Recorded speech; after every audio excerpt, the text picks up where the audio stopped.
Go. Oh, it's too hot. Foraging and urban farming at the Hermit House. Looky here. I have got some blooms on my Crimson Glory Rose here. This is The other one dead as a hammer. Yeah, the other one's dead. Hey. Whoa, whoa, whoa, whoa, whoa. Oh, there's a little green shoot coming off the side. There really is. Okay, let's go. Whoa. It's still a garden tour. You're not stopping it, right? Okay. So yeah, this is just this is lavender, some garlic. This is Crimson Glories. I was really dubious about how good this was doing, but now I have 2 blooms fixing to happen. That's a pecan that don't need to be there. Oh, you broke it.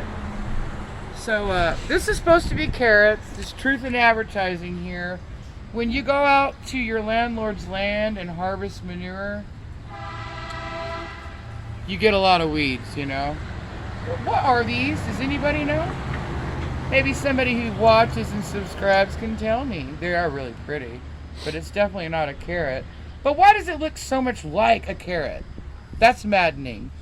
This is mugwort. This is girl's deal. She likes medicinal herbs. This is her bag. Mugwort is good for mugs. Pain relief, okay? I don't know what you do, you know. In the old days, you put mugwort on a bruise. It helps the bruise go away a little faster. And the blooms aren't very fantastic, but, you know, it is what it is. Look at that This bloom. is hibiscus. And traditionally, our front yard was mainly for herbs and flowers because that's what front yards are for, right? We don't think so anymore. Okay. This is verbena, just for fun. It doesn't look great because the last couple of cold snaps we had weren't kind to it. And stuff like this kind of goes through phases. Anyway, this is yarrow, another medicinal herb, growing with some dwarf marigolds. This is our red creeping thyme that we're really proud of. This thing's been alive for about 5 years. We brought it back from Colorado when we came. This is red yarrow. We're really proud of this. In Colorado, I'm pretty sure the yarrow is yellow.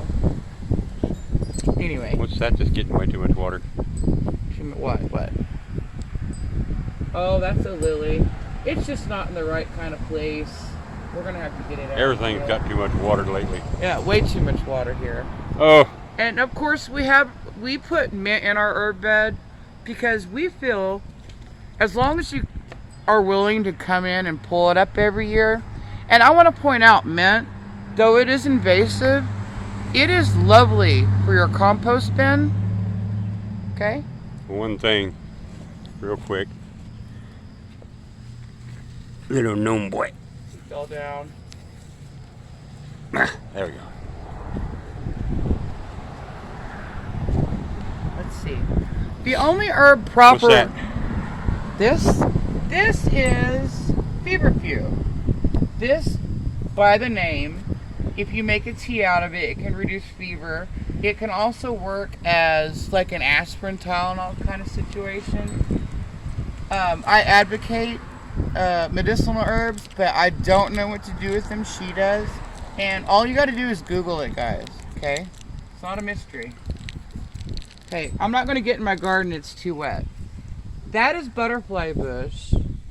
It's kind of peaked and going away now. That's butterfly weed. I'm sorry. That's butterfly bush, the purple. You can see a red fennel behind it. And more mint. We have mint, peppermint. We have spearmint.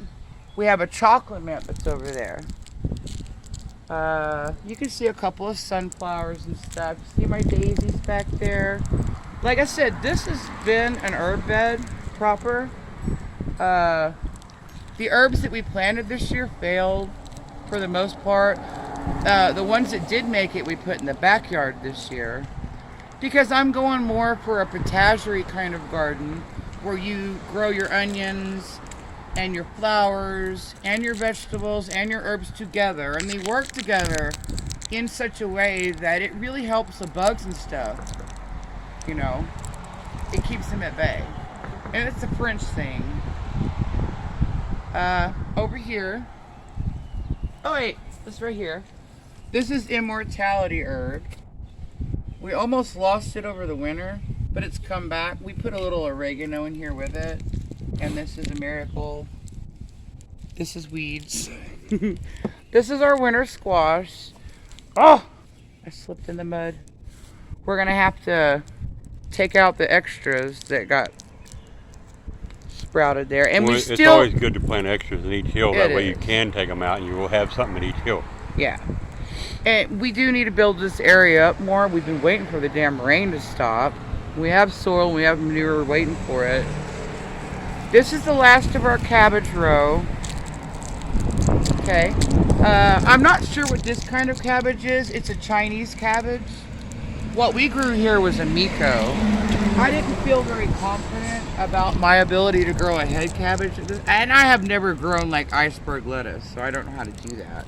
You can see I've still got one Amico cabbage left over there that somebody forgot.